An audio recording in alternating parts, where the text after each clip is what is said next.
This is the hotel room, the first floor handicap hotel room in Williamsburg, Virginia at the Rodeway Inn.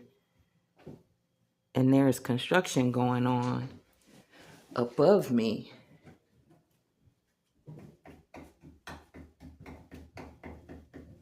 It scared the mess out of me when I heard a loud pound because I didn't know what was going on. And a little while ago, the floor leaked from the ceiling. I just had to put towels down there because the leak was so bad.